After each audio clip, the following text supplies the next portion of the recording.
Hello and welcome. You're watching To The Point. The Uber rape case has once again raised deeply worrying concerns about India's attitude to rape. In our country, it's not surprising to hear of 3-month-old babies or 86-year-old grannies who've been raped. Abroad, you hardly ever hear of such a thing. So how do we explain this deeply distressing phenomenon? That's the discussion in part 2. But first, on the day the Rajya Sabha decided it would hold a debate on communal violence, we turn to the string of Hindutva-related comments made over the last 6 months by government ministers, the Sangh Sanchalak and the wider Sangh Parivaar. It's almost as if every few weeks someone stands up and says something that questions India's secularism, offends many people and threatens to divide the country. So tonight in part 1 we asked, how should we understand these repeated comments? As innocuous and silly as mistakes, or do they add up to some sort of deliberate strategy? And now joining me to discuss the spate of Hindutva comments heard in the last 6 months is the head of the Centre for Public Affairs and Critical Theory at Shivnadar University, Dipankar Gupta, the well-known author and commentator Ruchir Joshi, the opinion page editor of the Indian Express Vandita Mishra, the well-known Asian Age columnist Ashok Malik, and BJP spokesperson GVL Narasimha Rao. Ruchir Joshi, in the last 6 months since the Modi government took over, we've had a series of what I call Hindutva-style comments. There's Sushma Swaraj wanting the Gita declared the national book. There's the Sadhvi calling all those who are not Ramzado, Haramzado. Then Kalraj Mishra earlier said that Hindutva was India's identity. Mohan Bhagwat claimed that in fact all Indians are Hindus. What do you make of these comments? Are they just innocent and silly? Are they mistakes that should be regretted? Or do they, in your eyes, add up to some sort of deliberate strategy? I think it's partly very deliberate and partly just plain stupidity. I'm sorry to use such a strong word. And I think we have to see these comments in tandem with the low-level communal riots that have been sparked off across the country, attacks on minorities, the thing that started in Pune right after Modi got elected, and the lack of condemnation, the lack of a crackdown on these riots. Basically, it's a mixture of people thinking now that Modi and the Sangh Parivaar are in power, we can get away with riots on the one hand, or some kind of attacks, and on the other hand, comments like this, because we've always been wanting to say them, and this is what they believe to be the truth. On the other hand, I think there's some people just saying absolutely absurd things because they're not thinking, but at the same time they feel comfortable in airing this stuff, whereas earlier they might have had a reason to pause. We can't just see these comments in isolation, Karan. I think we have to see them in the light of what else has been going on politically over the last 6 months.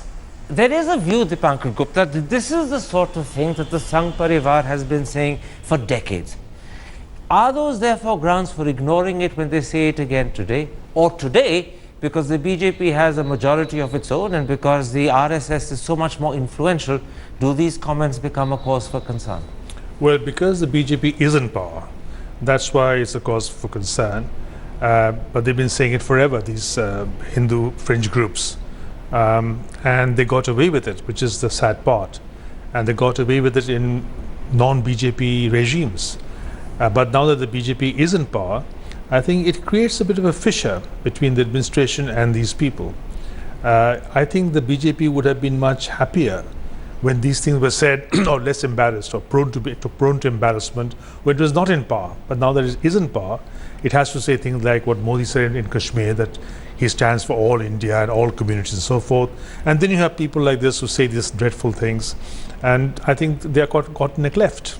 You know, they may be caught in a cleft, as you've heard Dipankar Gupta say, Ashok Malik, and therefore perhaps one can ignore the Mohan Bhagwats and the Ashok singles.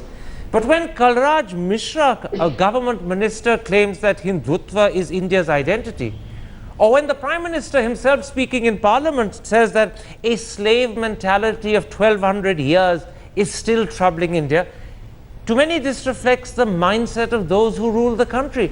Surely, at that level, this becomes an issue and a cause of concern. Karan, two things here. You can't outlaw a mindset simply because you don't agree with it. And obviously you and the two previous speakers don't agree with it.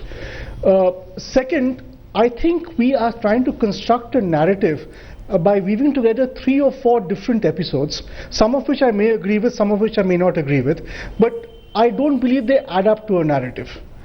For instance, if you look at the Sadhvi's comment on Ram Zado and Haram Zado, it was a completely distasteful remark and had no place in our public life.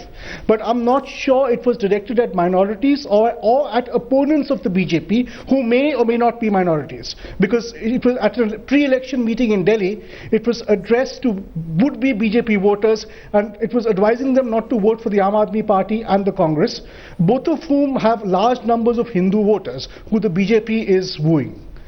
Second, when it comes to Mr. Mohan Bhagwat talking about every Indian being culturally Hindu, now frankly, whether you agree with that or not, he's been saying that ever since forever. He said that in 2009 when the BJP lost the election. His predecessor, Sangh Sanchalak, said that perhaps in 1965. But can I interrupt? Principle, what about Kalraj Mishra, a government minister, saying that Hindutva is India's identity? What about the Prime Minister in his response to the President's address saying that India is still troubled by a 1200-year-old slave mentality? Well, I don't agree with the Prime Minister when he talks about a 1200-year slave mentality, but he's entitled to his opinion. That one particular remark, I wish he hadn't made it as Prime Minister.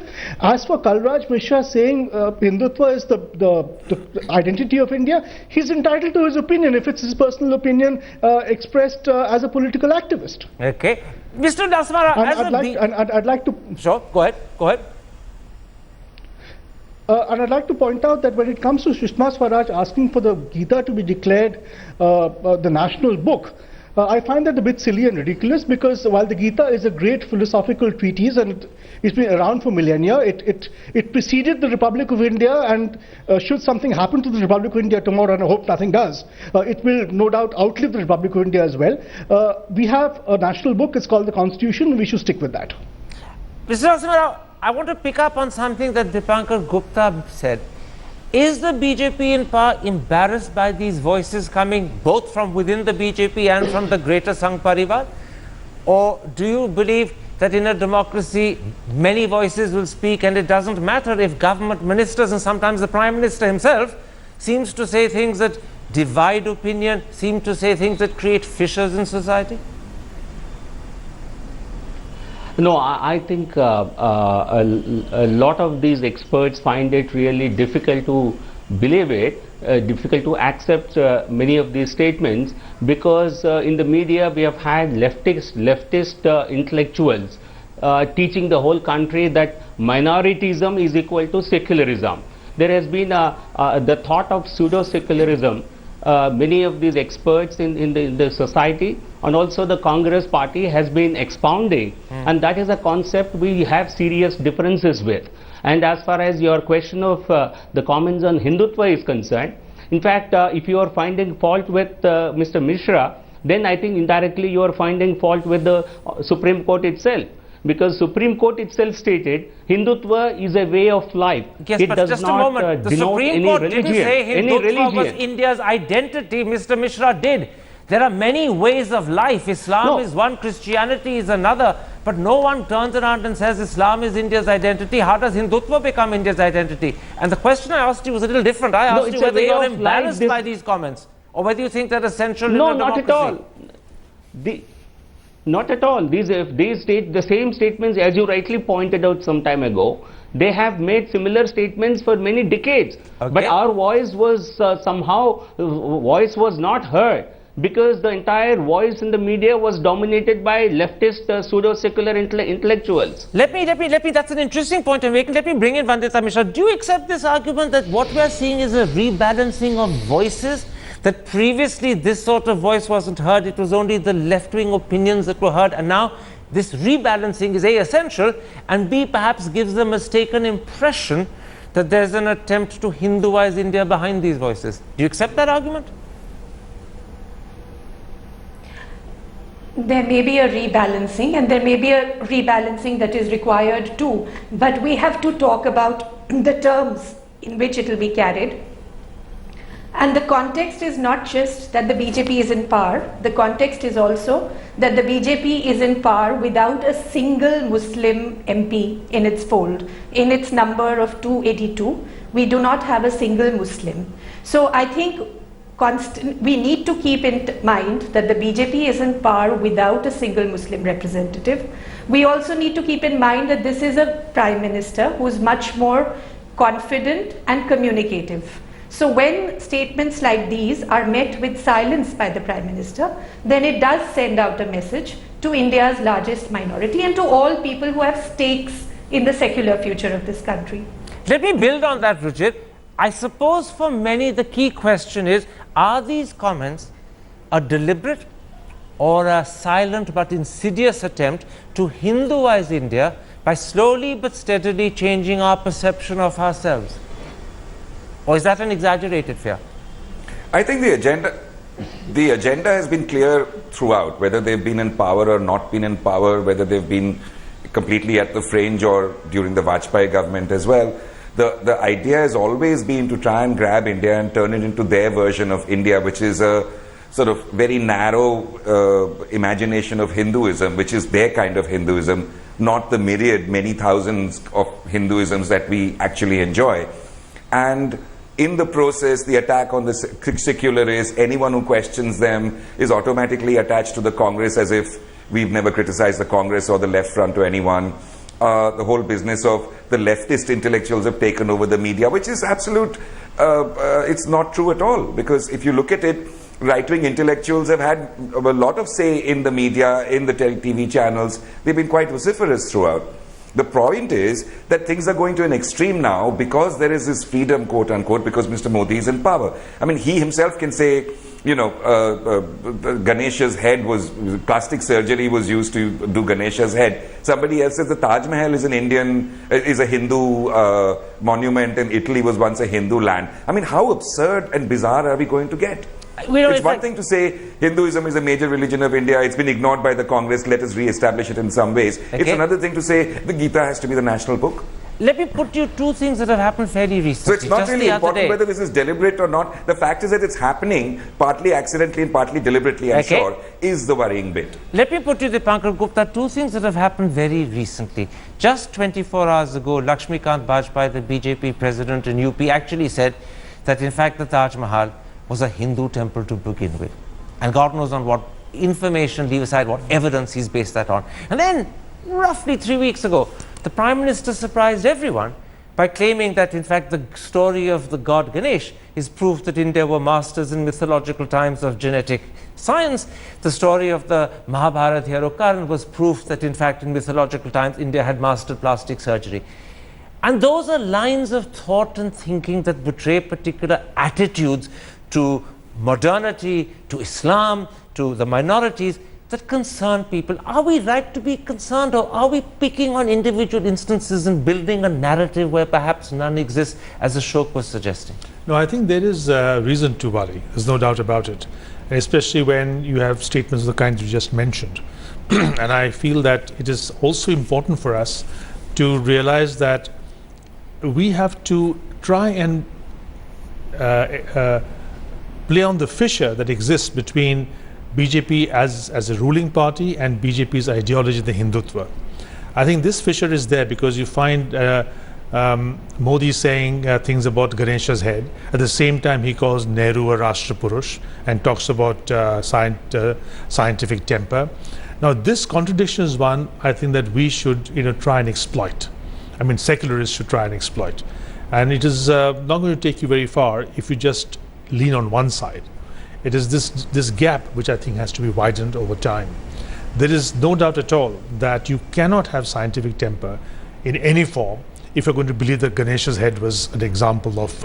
And so we should keep pointing out to the Prime Minister that he's contradicting himself. Exactly. I think that is where the trick lies. And if you're able to do that, then I think you will be serving the purpose much better. And to say that this is all leftist conspiracy is really besides the point completely. Ashok Malik, you made the point that you can't add up all these disparate instances to create a narrative, and I accept your point.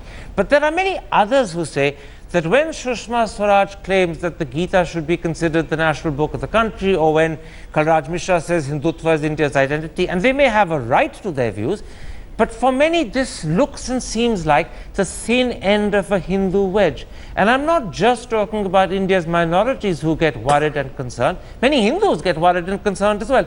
How do you respond to them?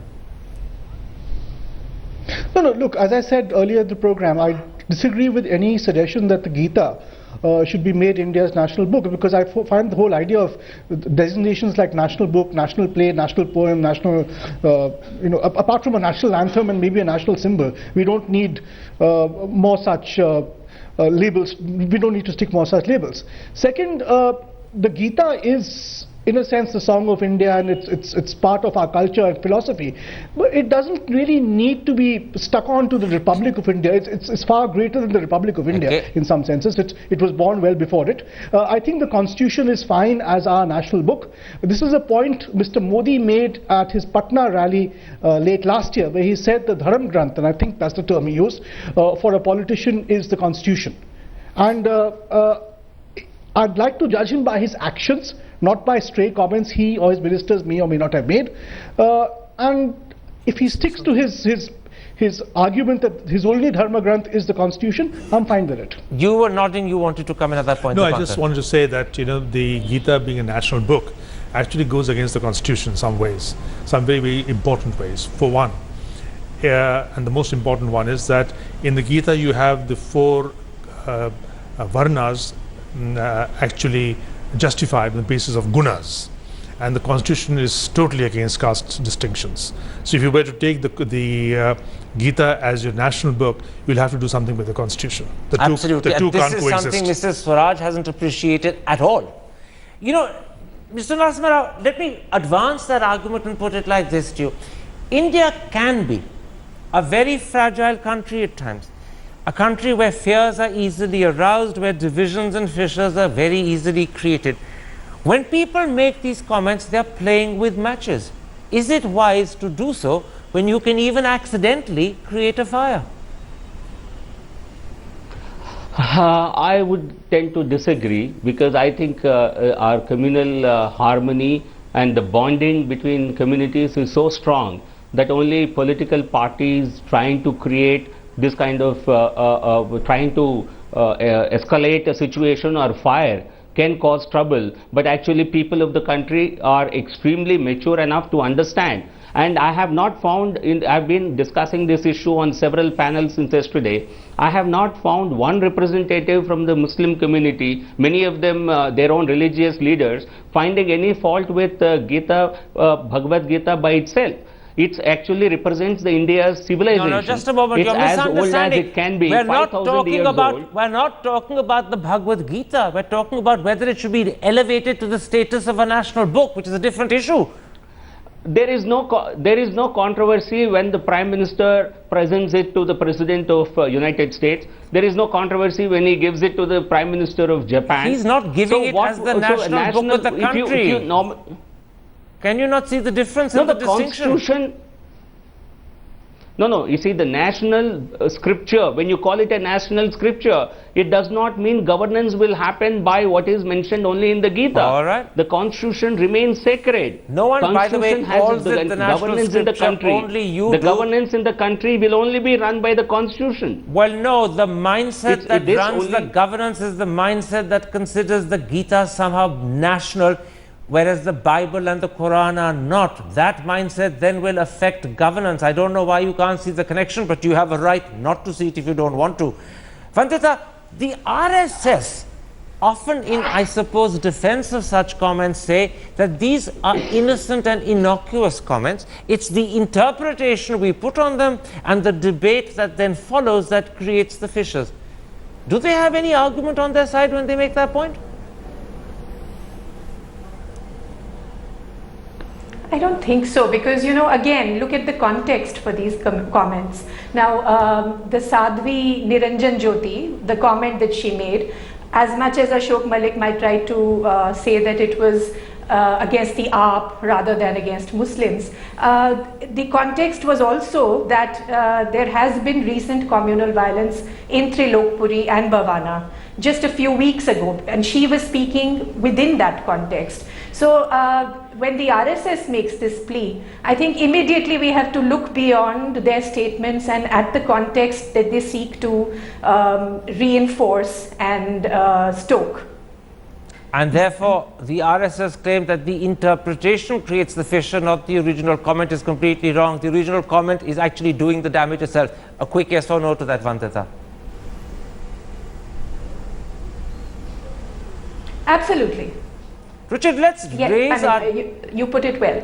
Thank you. Richard, let's raise our discussion to another level. The BJP and the RSS often say that there are two attitudes, or maybe if you want to so call it, two types of secularism, two interpretations of secularism. There's that of Nehru, which verged on some form of atheism, and then there's that of people like Bal Gangadhar Tilak and Vallabhbhai Patel, which was much more respectful of Hinduism. Should the comments we're discussing, these Hindutva comments as I call them, be understood in the light of the second interpretation of secularism?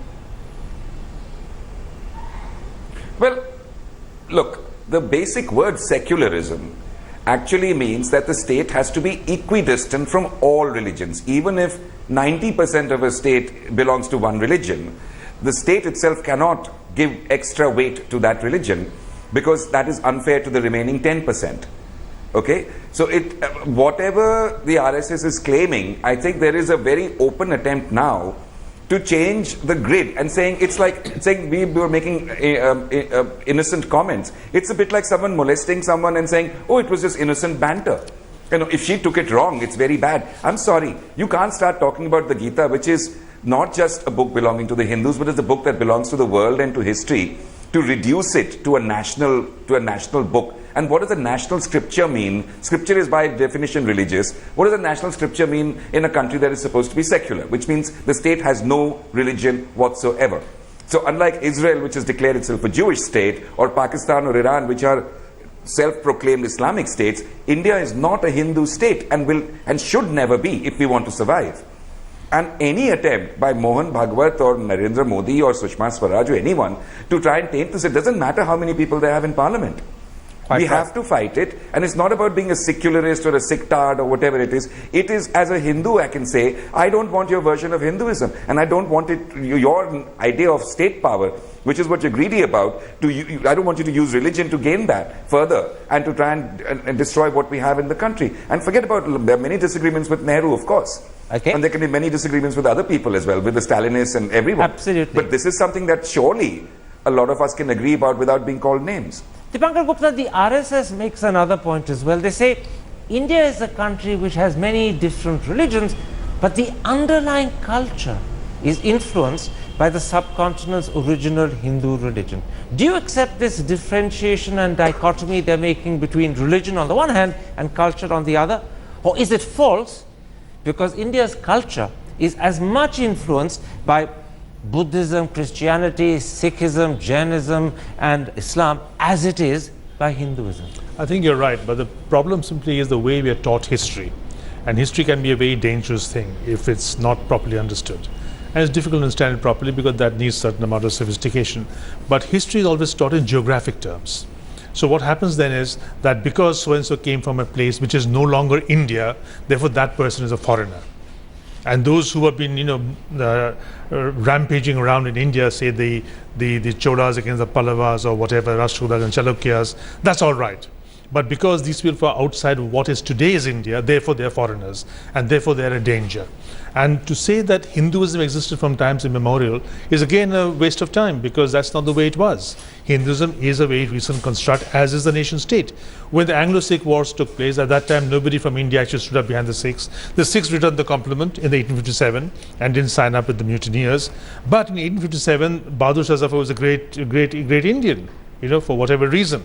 So I think these things are all retrospectively constructed, and we should be very careful not to give into this idea that there is something called the Hindu religion that was there for forever, knowing full well that these terms are actually geographical constructs. They're not even religious. Absolutely. And the corollary to what you're saying is therefore the belief that somehow everyone's culture, if they're Indian, is a Hindu influenced culture is also wrong, because that culture is influenced by history and all the influences of history to all the religions that have fed into it. Today it is influenced more than anything else by geography, by the Indian nation state, and by the partition. Ashok Malik, let me put it like this. In television studios, one hopes that such discussions are rich and fascinating. But on the field in India, in the villages of India, and even in rural and urban localities, such issues can be deeply divisive and deeply unsettling. Should the Prime Minister of secular India, who's sworn to uphold secularism, step in and stop at least his cabinet ministers making such comments, and certainly himself refrain from doing so? You know, Karan, I've been following this debate mostly as a spectator. There are three comments which started this discussion. One, Mohan Bhagwat saying India is essentially a Hindu country by culture. The Haramzado Ramzado comment, which was completely distasteful and out of the book, and the comment about the Bhagavad Gita being the national book or the national scripture, which I don't think is a serious recommendation. But I think what Mohan Bhagwat says is actually the nub of the issue. Is there something called a mainstay culture in a nation state, or even within a modern nation state, or is there not? There is absolutely no question that Islam has influenced every Hindu, because much of the culture we now, all of us now live with, including frankly stitched clothes, came to us with Islam, or similarly cultural influences from Christianity or the West. But the fact is there a mainstay culture which belonged to people who are now known as the Hindus and preceded perhaps the coming of Islam or the coming of Christianity? This is an argument which people have been having for years and decades. Savarkar referred to it in his tract Hindutva in the 1920s. A very similar argument was made for the Christian roots or source of American nationhood by Huntington some years ago when he wrote Who Are We? Which actually, if you read Huntington's book and you read Savarkar's book, you see a very similar strain of thought, which is what Bhagwat seems to believe in as well. Obviously, Ruchir Joshi and Dipankar Gupta don't, and they're entitled not to. But this argument is scarcely new and can scarcely be stopped and by a Prime Minister, any Prime Minister. It will continue in home after home, neighborhood after neighborhood, mohalla after mohalla, and so it should.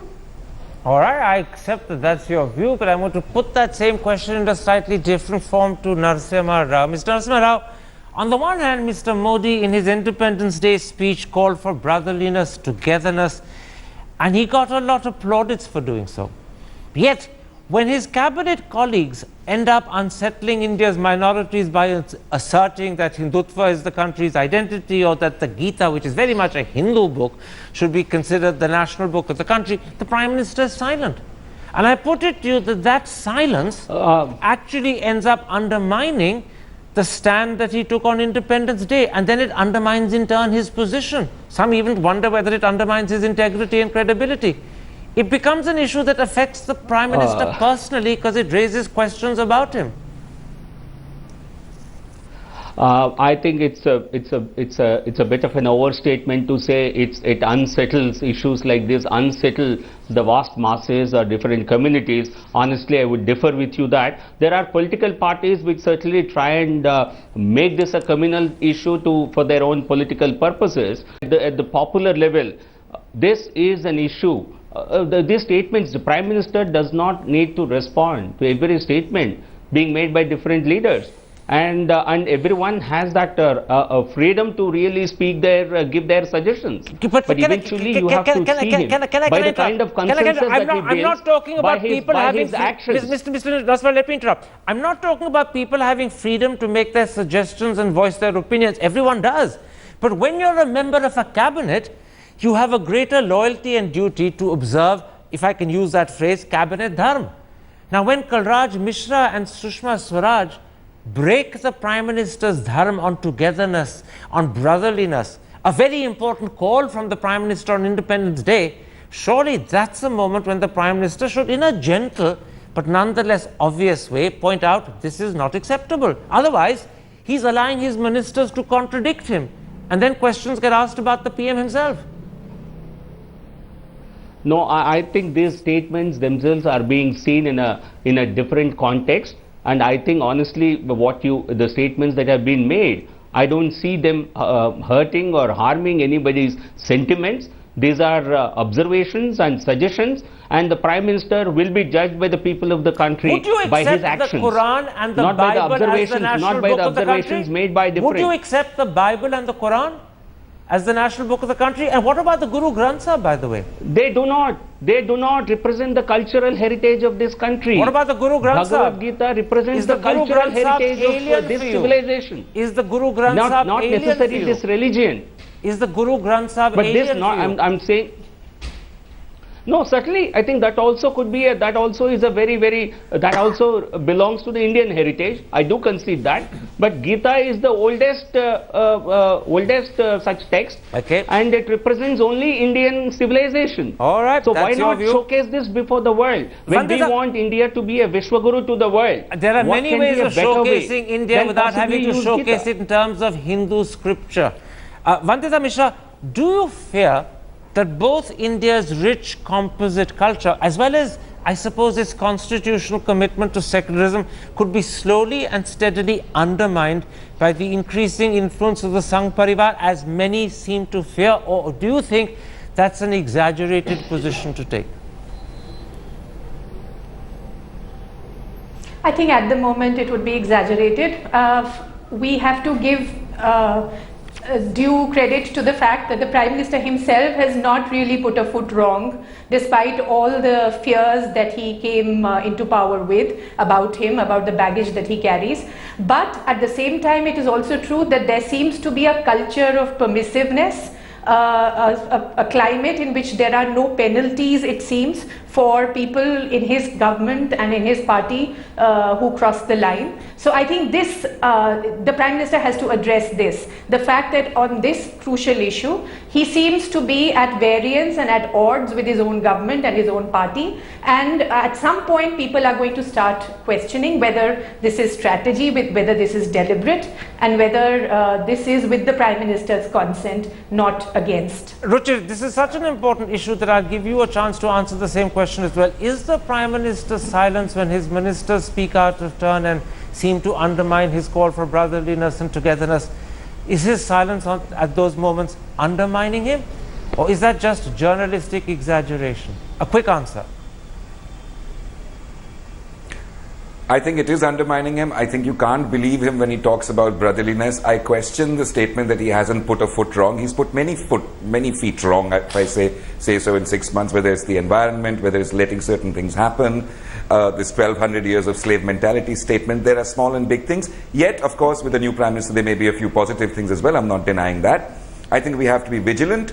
I don't think we have to trust Mr. Modi or Mr. Amit Shah or any of his cabinet members, because their agenda for the longest time has been communal. Leopards don't suddenly change their spots when they come into power. So we have to be, and maybe being in power, they'll be forced to change, but it's going to take a long, hard struggle from us. Very and if we're vigilant, I don't think all is lost yet, but we have to be sharp. Very quickly, Ashok Malik, because you speak in a sense for the other side, how strongly do you disagree with Ruchir Joshi? But a quick answer.